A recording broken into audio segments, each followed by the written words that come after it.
बिस्मिल्लाहिर्रहमानिर्रहीम। अस्सलाम वालेकुम नाज़रीन, दुनिया न्यूज़ पर आप देख रहे हैं प्रोग्राम नुक्ता नज़र। मैं हूँ आपका मेज़बान मोहम्मद अजमल जामी। स्टूडियोज़ में तशरीफ़ रखते हैं जनाब मुजीबुर रहमान शामी साहब। 1 जनवरी को PDM की सरबराही बैठक हुई और फिर कल बहावलपुर में रैली भी निकाली गई। PDM ने अपने आइंदा के लाहेअमल का ऐलान भी किया है, कुछ इशारे वाज़े और कुछ गैर वाज़े भी दिए हैं।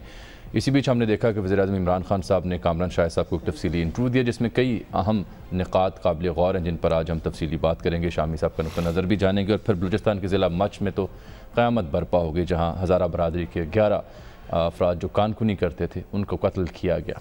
प्रोग्राम का आगाज़ एक और अफसोसनाक ख़बर से मैं अलबत्ता करना चाह रहा हूँ। शामी साहब, आज सुबह सीनियर सहाफ़ी मुमताज़ कॉलम नवीस तज्ज़ियाकार जनाब रऊफ़ ताहिर साहब के बारे में इत्तला मिली कि वो हम में न रहे। बहुत सदमे की ख़बर, नाकाबिले यकीन। आपका उनके साथ एक दरीना और गहरा ताल्लुक़ रहा। इस अफसोसनाक ख़बर से ही मैं प्रोग्राम का आगाज़ करूँगा।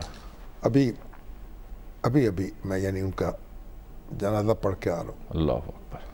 कब्रिस्तान के दरवाज़े पर उनको अलविदा कहा। अगर रुक जाता तो यहाँ पहुँच ना पाता। बस आज एक समझे कि बिजली बन के गिरी ये ख़बर।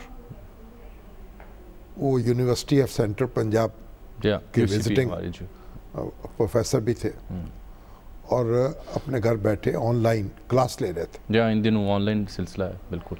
और उसमें कुछ उठे, उनके जो कोऑर्डिनेटर थे अब्दुर्रहमान नासिर साहब, वो कहते हैं मुझे उनकी कॉल आई, बात हुई, कहने लगे मैं कुछ कमज़ोरी महसूस कर रहा हूँ, मुझसे बात नहीं हो रही, ज़ुबान में लुकनत हो रही। तो उन्होंने कहा कि आप फौरी तौर पर अस्पताल जाएं। तो उनको उसके बाद अस्पताल ले जाया गया और वो जो अस्पताल है वहाँ यूनिवर्सिटी ऑफ लाहौर का अस्पताल है करीब, मुझे इत्तला मिली। मैंने उनके बेटे से बात की, उन्होंने कहा हम अस्पताल पहुँच रहे हैं, बस पहुँच चुके हैं। फिर डॉक्टर जाहिद परवेज़ साहब MS हैं, उनसे बात की। वो भाग के बेचारे एमरजेंसी में गए। मगर चंद मिनट के बाद चल बस उनके बेटे का फ़ोन आया, वो रो रहे थे। और जाहिद परवेज़ साहब ने भी कहा कि जब हमारे पास पहुँचे तो उनकी रूह जो थी वो परवास कर चुकी थी। अल्लाह अकबर। अल्लाह ताला से उनके तो रऊफ़ ताहिर हमारी यानी मेरे बहुत ही करीबी दोस्त थे। आज जिस तरह से आप गुफ्तगू कर रहे हैं, जो दिक्कत आपको पेश आ रही है वो नाज़रीन भी और मैं भी महसूस कर पा रहा हूँ, जिससे अंदाज़ा हम कर सकते हैं कि हर वक्त का साथ था, हमदमो हम सास थे और हम नफस थे। और अब देखें अशरों का साथ था। एक रिपोर्टर के तौर पर उन्होंने अपनी ज़िंदगी का आगाज़ किया। बहावल नगर से आए, मेहनत के बल पर, और इतना मुकाम हासिल किया। यहाँ कई अदारों में रहे और आजकल रोज़नामा दुनिया से वाबस्ता थे। इसके कालम जमहूरनामा, और सऊदी अरब भी गए, उर्दू न्यूज़ से वाबस्ता रहे। उर्दू न्यूज़ जद्दा। उस दौरान नवाज शरीफ साहब भी वहाँ थे, जलावतनी की ज़िंदगी गुजार रहे थे। उनसे बड़ा करीबी ताल्लुक़ उस्तवार हुआ जो आखिर दम तक उन्होंने निभाया। और वो उन्होंने कुछ याददाश्तें भी उनकी कलम बंद की थी जो मुकम्मल नहीं हुई। मैं कहता रहा कि इसे मुकम्मल कर लीजिए या ना मुकम्मल ही छाप दीजिए, मगर वो काम अधूरा रह गया। बड़े नज़्म ज़ब्त के शख्स थे, बड़ी आप इंसाइक्लोपीडिया थे और एक एक करवट जो है तारीख की, तारीख दिन और किसी भी इवेंट का मौका पूरा भरपूर तरीके से याद रखा करते थे। मेरी कॉलम ऐसे होता था कि मंजर जो था वो निगाहों के सामने बड़ा सलीस जैसे वहाँ पहुँचे हुए फिर जाता था। और मैं प्रोग्राम बना रहा था, मेरे बेटे जो है उमर शामी साहब और उस्मान शामी मुझे ज़ोर दे रहे हैं, दूसरे दोस्त भी कह रहे हैं कि आप अब कलम बंद कर दें, अपनी याददाश्तें। तो प्रोग्राम बना रहे थे कि पाकिस्तान की सियासी तारीख़ लिखी जाए, कोई इस तरह से याददाश्तें कलम बंद की जाए। रऊफ़ ताहिर साहब जो हैं उनकी मुआवनत के साथ ये काम करना था मैंने, उसका यानी अभी इंतज़ाम हो रहा था कि वो चल बसे। ऐसे लगता है बस मेरे जिस्म का कोई टुकड़ा जो है ना, इन्ना लिल्लाहि व इन्ना इलैहि राजिऊन, वो कट गया, जिगर कट गया है या पता नहीं दिल कट गया है। सर, मैंने आपको इस तरह से कभी गुफ्तगू करते आज तक नहीं देखा। 5-6 बरस हो गए आपके साथ प्रोग्राम करते हुए। जो अलमिया या जो क़यामत टूटी है, ये है फिर वही अल्लाह की जो मर्ज़ी है वही उसी पे राज़ी रहना पड़ता है। राजी बिन रज़ा साहब, जो उसको हमारे वासिफ अली वासिफ साहब कहा करते थे, हमेशा उनकी बात मुझे याद आती है। क्या? अपने क़ारीन को भी, नाज़रीन उनको भी सुन। गम क्या है? अपनी मर्जी और खुदा की मर्जी के दरमियान फ़र्क का नाम गम है।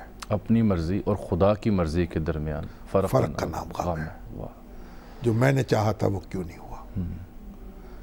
तो क्या प्रोग्राम थे, क्या इरादे थे, क्या मजलिसें थी, एक दूसरे का हम दम भरते थे। मेरे बारे में कोई मनफी बात करता, उससे वो लड़ पड़ते थे, ऐसी मोहब्बत से अपना जिक्र करते, मैं उससे हंसता था। इतनी यानी बस एक हमारे उनके दरमियान एक बस अजब रिश्ता था, मोहब्बत का, ताल्लुक़ का। और जमहूरियत पर, इंसानी हकूक़ पर, जो दस्तूर की बालादस्ती पर यकीन रखते थे, कमिटेड आदमी थे, इस्तकामत के साथ, दियानत के साथ, मतानत के साथ ज़िंदगी गुजारी, अपना रिज़्क अपने हाथों कमाया, दस्ते सवाल किसी के सामने आखिरी दम तक भी देखें ना, कॉलम लिख रहे हैं, लेक्चरर हैं यूसीपी में, यूनिवर्सिटी में पढ़ा रहे हैं, ये हमारे जो ज़फ़र अली खान ट्रस्ट है उसके सेक्रेटरी थे, और महफिलों की जानते, लिखते थे, पढ़ते थे, दोस्तों से मिलते थे, उनके दरमियान राब्ता था, एक एक से शहर उमड़ाया था। आज इतने बड़े हर मकतब फ़िक्र के अखबार नवीस के साथ राब्ता था, आज एक शहर उमड़ाया। ऐसे ही है उनके जनाजे में जो लेक सिटी में हुआ, उसकी जामे मस्जिद में। आज देखिए, आज पूरा दिन सोशल मीडिया पे उनके इंतकाल पर लोग इज़हार अफसोस करते रहे, बिलखुसूस सहाफ़ती बरादरी। नवाज शरीफ साहब ने भी ट्वीट किया और कहा कि मैं एक रफ़ीक से महरूम हूँ। अलबत्ता जिन लोगों ने ट्वीट की सूरत में ताज़ियत की, सभी का इत्तफ़ाक़ ये था कि रऊफ़ ताहिर साहब जो भी उनकी सियासी सोच थी या मजहबी सोच थी, उसके साथ कमिटेड रहे आखिरी दम तक, और इसको खराज तहसीन लोगों ने पेश किया। और ये बड़ी बात होती है जान कर टिल द लास्ट एक ख़ास नज़रिए के साथ वाबस्ता रहे। जान कर मिन जुमला ए ख़ासान मैं खाना मुझे, मुद्दतों रोया करेंगे जाम पैमाना मुझे।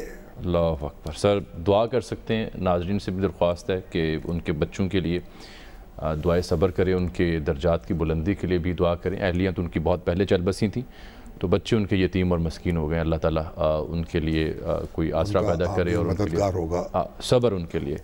सर आगे बढ़ते हैं। अब ज़ाहिर बात, अब प्रोग्राम शुरू कर रखा है, जी तो नहीं चाह रहा क्योंकि जो सूरत हाल मैंने आपकी देखी उसके बाद कोई बाकी मौज़ूआत तो जहन से निकल गए।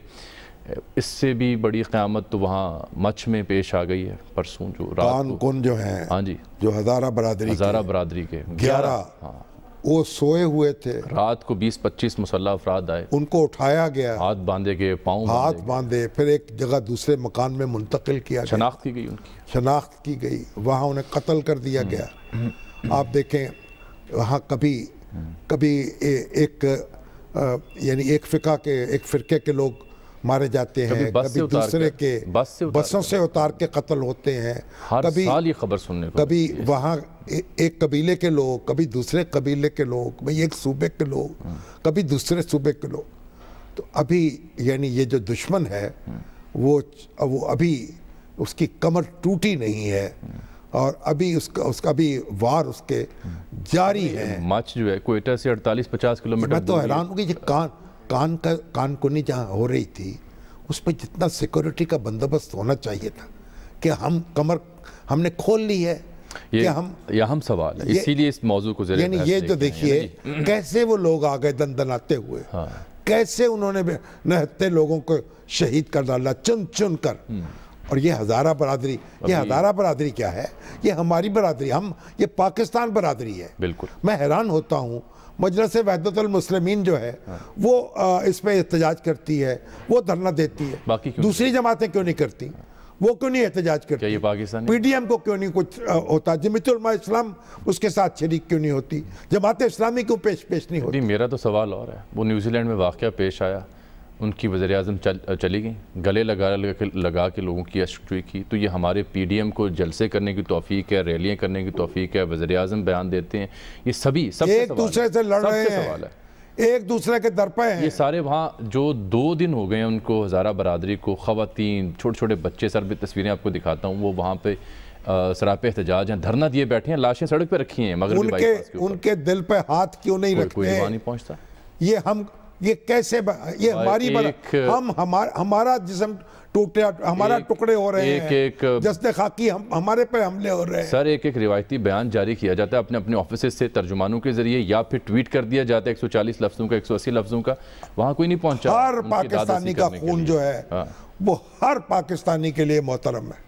عرفان سعید صاحب بیورو چیف کوئٹہ ہمیں جوائن کر چکے ہیں، یہ نقطہ ان کے سامنے رکھتا ہوں. عرفان سعید صاحب، یہ دوسرا روز ہے مغربی بائی پاس پر ہزارہ برادری سراپا احتجاج ہے. اب تک کیا صورتحال آپ کو سمجھ آئی؟ اور ہم ذکر کریں شامی صاحب بالخصوص، کہاں رہ گئی ہمارے سیاسی جماعتوں کے رہنما، مذہبی جماعتوں کے رہنما؟ کوئی آیا یہاں ان کو گلے لگانے کے لیے، تسلی دینے کے لیے؟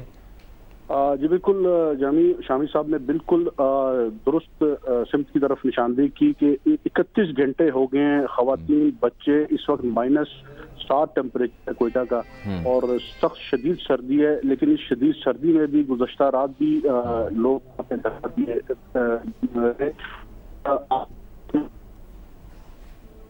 عرفان کیا آپ سن پا رہے ہیں؟ عرفان سے دوبارہ رابطہ کیجئے گا. جو مناظر وہاں دیکھے ہیں سر، میں نے یہ دھرنے کے بھی میں دکھا بھی رہا ہوں، یہ لوگ بچے خواتین سمیت وہاں پہنچے ہوئے بیٹھے ہوئے ہیں. نہیں، یہ مجھے تو رونا یہ ہے، یعنی ایک جو سانحہ ہے اس پہ کیوں ایک جماعت کیوں احتجاج کر رہی ہے؟ باقی کہاں مر گئی ہیں؟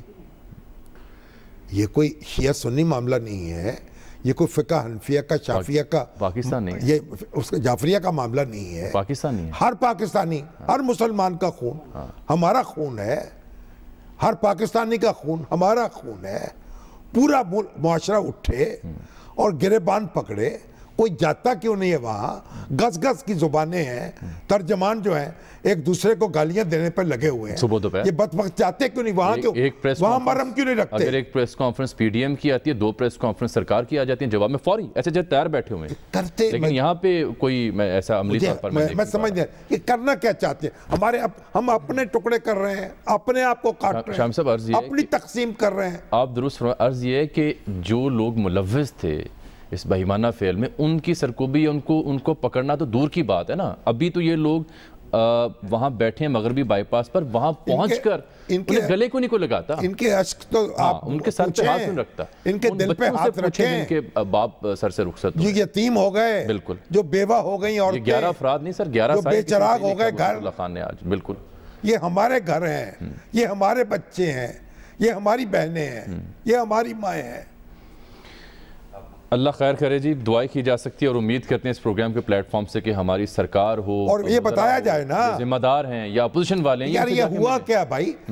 ہم یہ نہیں، ایک واردات ہوتی ہے، بڑے چوکنے ہوتے ہیں، اس کے بعد سو جاتے ہیں. یہ جو انتظام ہے وہاں، جو مزدور جہاں لیٹے ہوئے تھے، جہاں وہ استراحت کر رہے تھے، جہاں سوئے ہوئے تھے، وہاں کوئی سیکورٹی کا انتظام درست کیوں نہیں تھا؟ مجھے تو ویسے کیسے آ گئے دندناتے ہوئے مسلح لوگ وہاں؟ یہ اس سوال کا جواب سب سے بہتر ایک شخص دے سکتا ہے. ان کا نام ہے جناب شیخ رشید احمد صاحب، جو وزیر داخلہ ہیں. نئے تعینات ہوئے ہیں، ان کو جواب دینا چاہیے. وہ ہر چھوٹے بڑے موضوع پر تو پریس کانفرنس کرتے ہیں، 1 گھنٹے کا پروگرام بھی کرتے ہیں. اس پر بھی ایک تفصیلی پریس کانفرنس کریں، کوئٹہ جا کے کریں، مغربی بائی پاس جا کے بیٹھیں ان کے ساتھ. اب اسلام آباد میں وہ وقار بچہ جو ہے ستی جو ہے، اسامہ مار دیا گیا، اس کو گولیوں سے اڑا دیا گیا.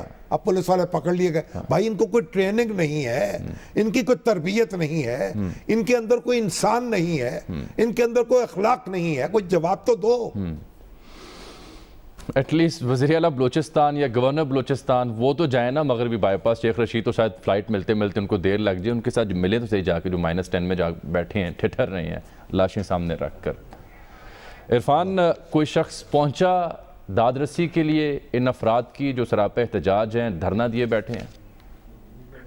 بالکل جامی، 31 گھنٹے ہو گئے کوئٹہ میں ہزارہ برادری کا دھرنا جاری ہے. اس دھرنے میں خواتین، بچے اور تمام نوجوان اس علاقے کے اور ان کے لواحقین بیٹھے ہیں. ڈیڈ باڈیز بھی اس وقت انہوں نے مشرقی بائی پاس جو ہے وہاں پر رکھ دی ہیں. ابھی تک ان کی تدفین نہیں کی اور بے حسی یہاں تک دیکھی جا سکی کہ آج 32 گھنٹے بعد 31 گھنٹے تک کوئی آفیشل وہاں پہ نہیں پہنچا، صرف آج گئے ہیں.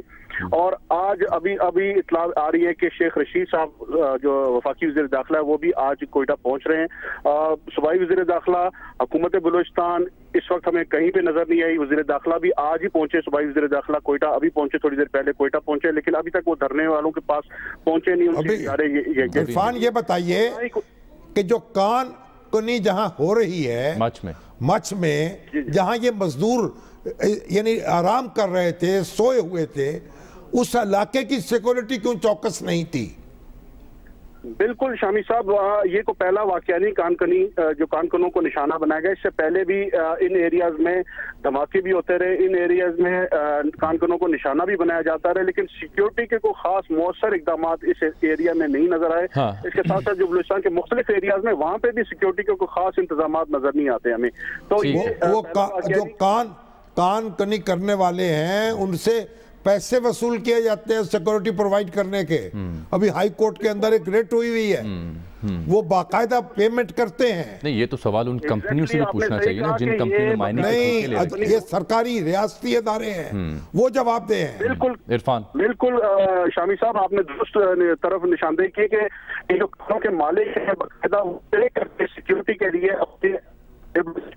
لیے عرفان اس ایشو پر ہم نظر رکھیں گے. آپ کو ہم سن نہیں پا رہے, اب باہر ہیں وہاں پہ حادثہ ہوتا ہے, پر یہ دیکھنا چاہیے نا یہ سیکورٹی لیپس کیسے ہوا. کریں گے کل, جہاں مزدور لیٹے ہوئے ہیں وہاں تو کوئی حفاظت ہونی چاہیے. کل کوشش کرتے ہیں کہ بلوچستان حکومت کی کوئی نمائندگی کر سکے, کوئی وزیر یا ان کے ترجمان یا وزیر اعلیٰ بلوچستان یا گورنر اور شیخ رشید صاحب, کوئی بھی شخص جو متعلق ہے ان سب سے رابطہ ضرور کریں گے, اور ان کو ہم اس پروگرام کے پلیٹ فارم پہ دعوت دے رہے ہیں کہ آئیں بات کریں اس موضوع پر جو سوال ہم نے. یہ چھپ جاتے ہیں, خوفزدہ ہو جاتے ہیں, ہجوم سے ڈرتے ہیں. کیوں ڈرتے ہیں سر؟ اشتعال میں آتے ہیں لوگ.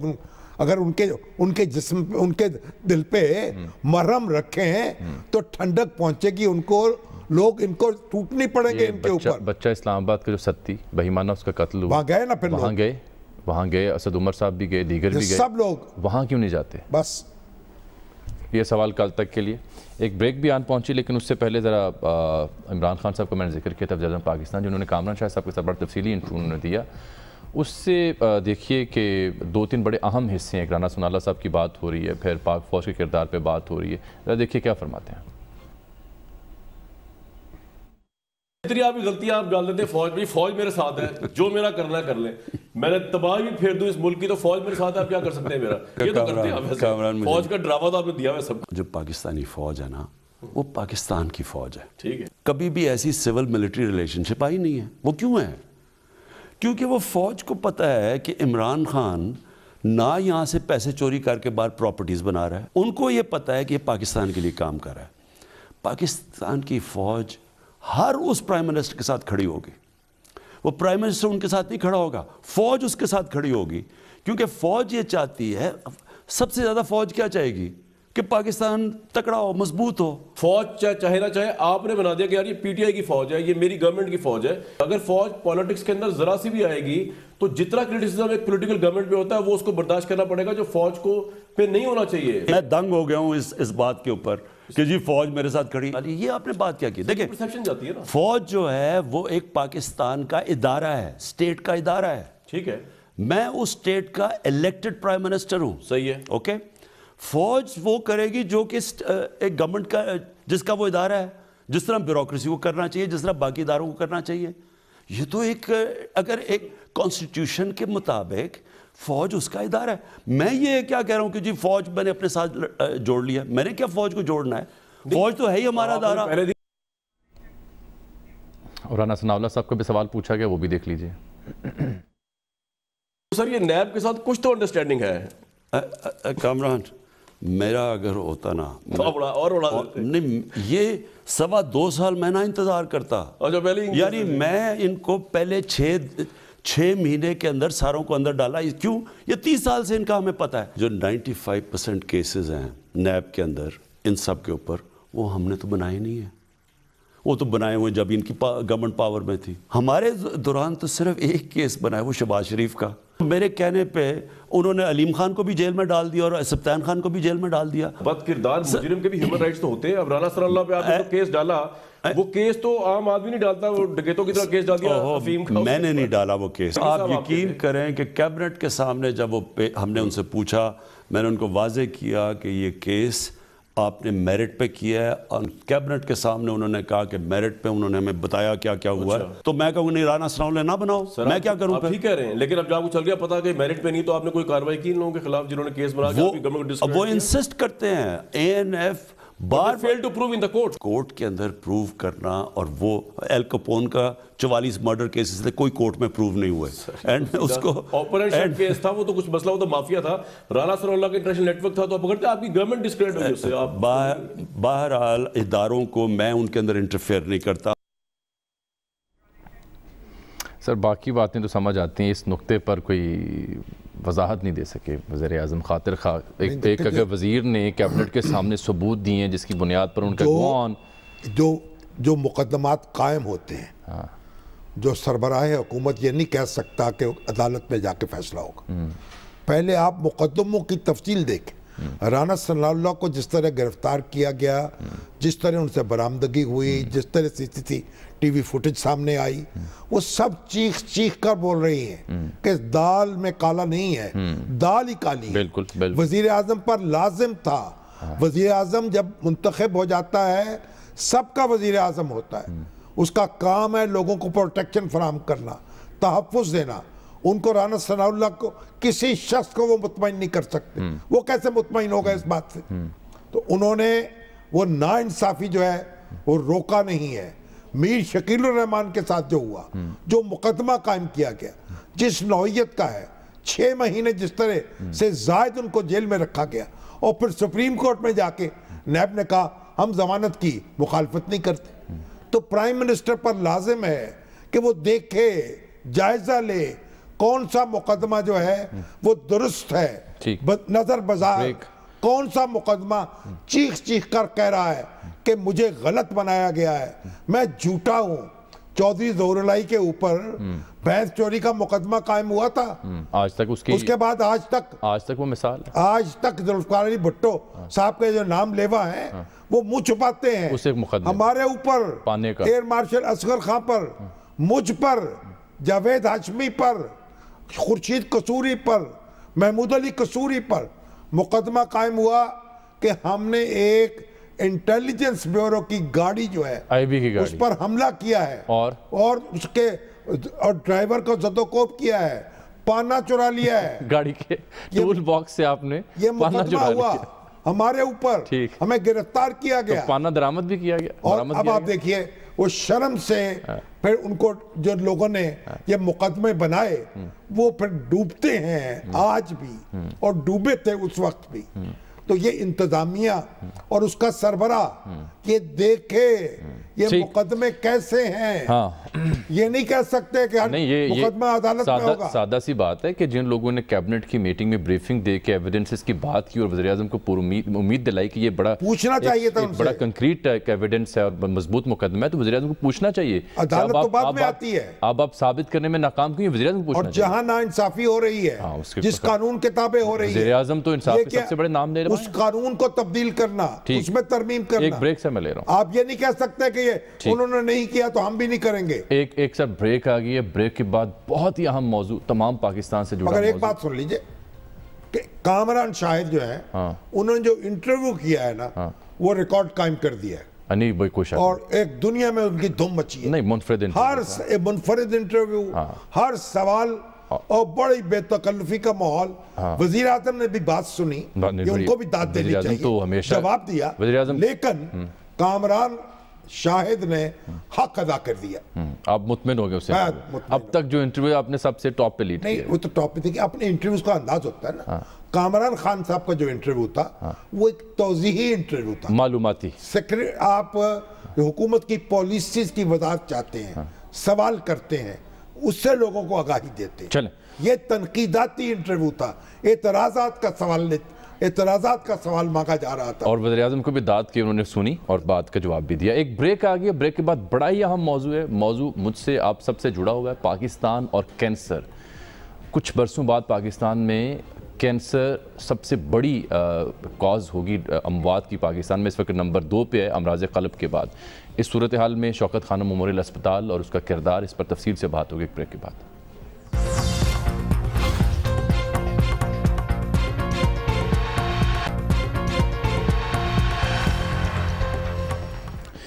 वेलकम बैक नाज़रीन। ब्रेक से पहले मैंने जिक्र किया था कि एक ऐसा मौजू जो हम सब के बहुत करीब है, हम सब के लिए बहुत अहम है, उस पर हम तफसील से बात करने जा रहे हैं। कैंसर और पाकिस्तान। अमराज़ क़ल्ब के बाद अमवात की दूसरी बड़ी वजह पाकिस्तान में कैंसर है और एक मोहतात अंदाजे के मुताबिक 2028 तक पाकिस्तान में अमवात की सबसे बड़ी वजह कैंसर होगी। और बदकिस्मती ये है कि शौकत खानम मेमोरियल अस्पताल के अलावा बहुत कम ऐसी फैसिलिटीज़ हैं जहाँ पर कैंसर का शाफी इलाज किया जाता है।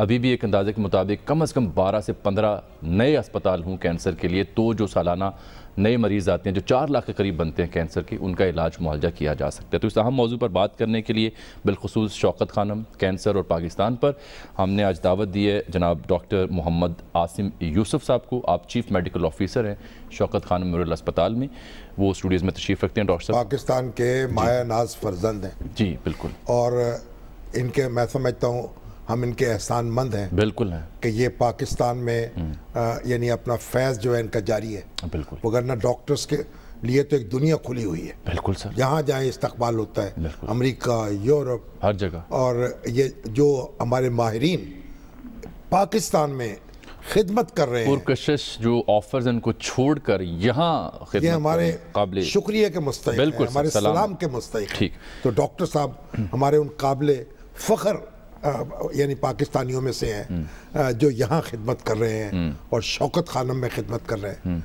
तो पूछते हैं डॉक्टर साहब, आप जी बताइए। पहले तो ये बयान कीजिएगा कि कैंसर का हम जो कि जिक्र कर रहे हैं, तो अब सालाना कितने मरीज़ नए आते हैं, उनका इलाज कितने % हो पाता है, एक मरीज़ पर एवरेज कितना खर्च आता है और फिर कितनी देर में इलाज हो सकता है? डॉक्टर साहब, इसके साथ जुड़ी बात एक और भी है, प्रिवेंशन, कि हम इसको एहतियाती तदाबीर हमें क्या करनी चाहिए।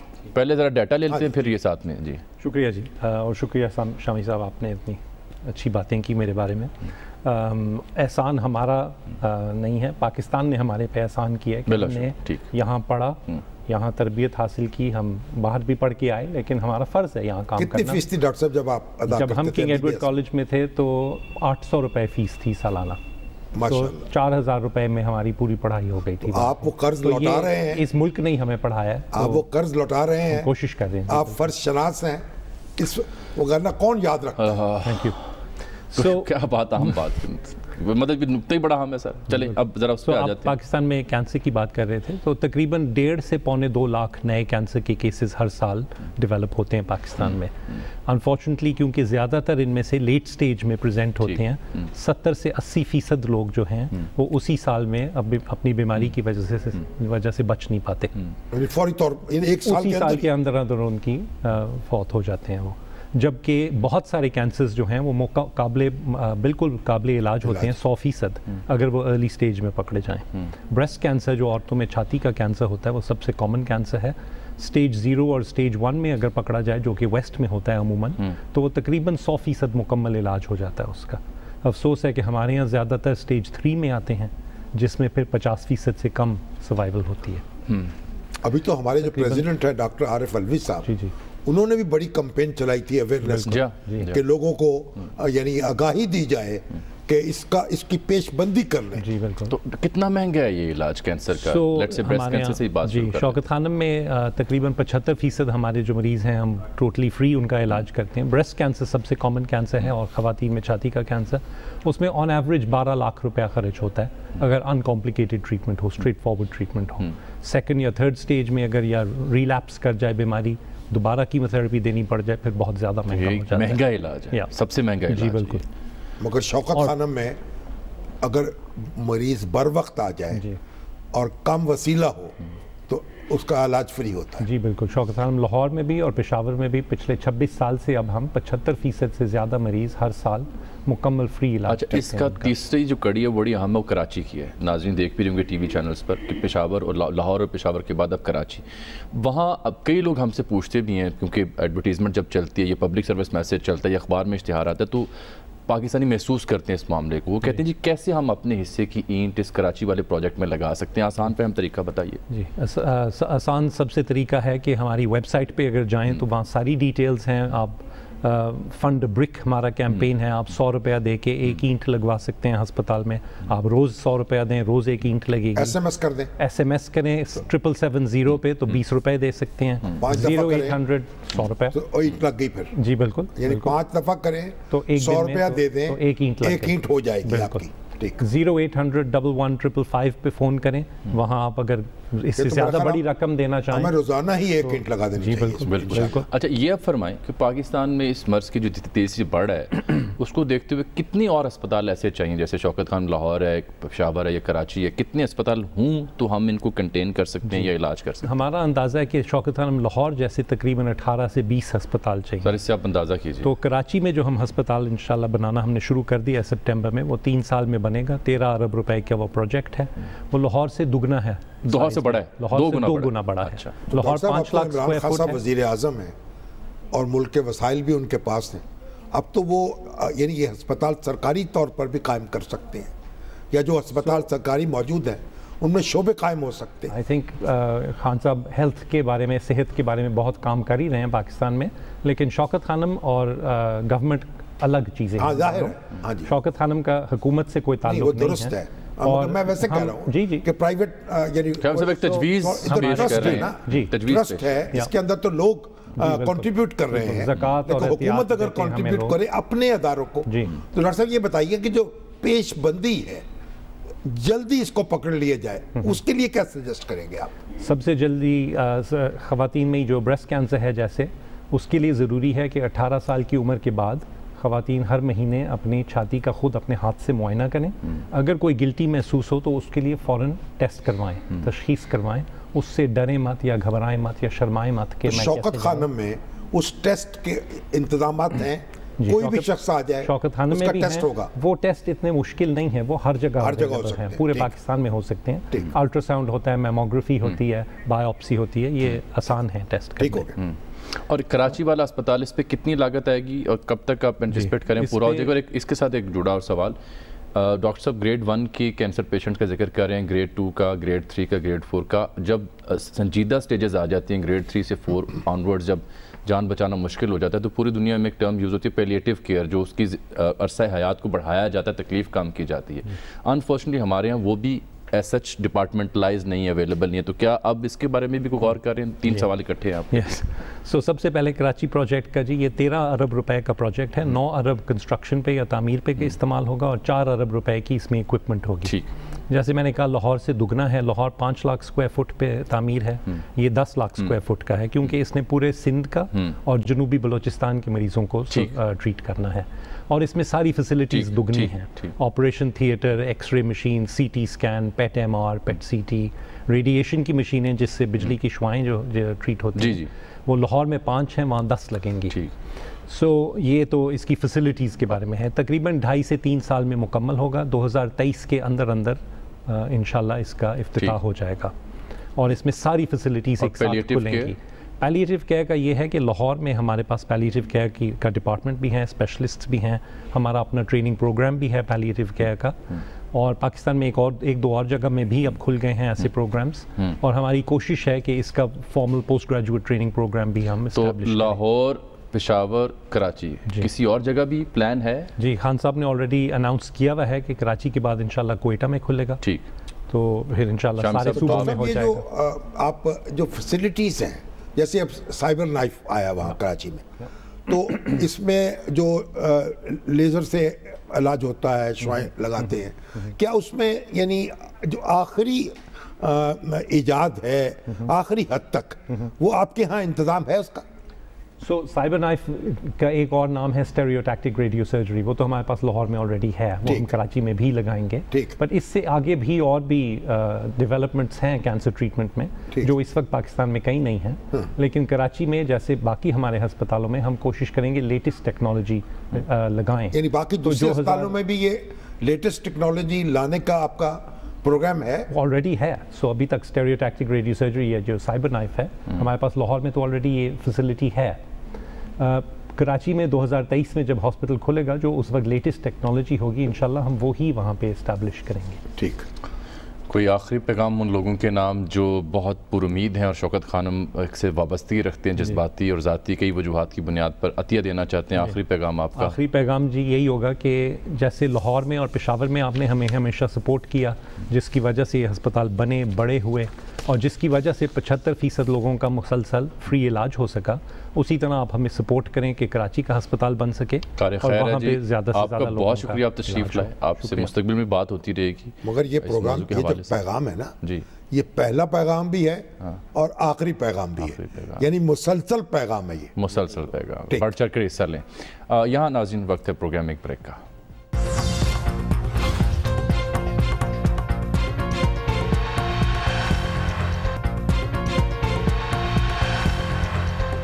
ناظرین آج کے پروگرام میں اتنا ہی، آپ سے ملاقات ہوگی کل، تب تک کے لیے اجازت دیجیے گا، اللہ حافظ۔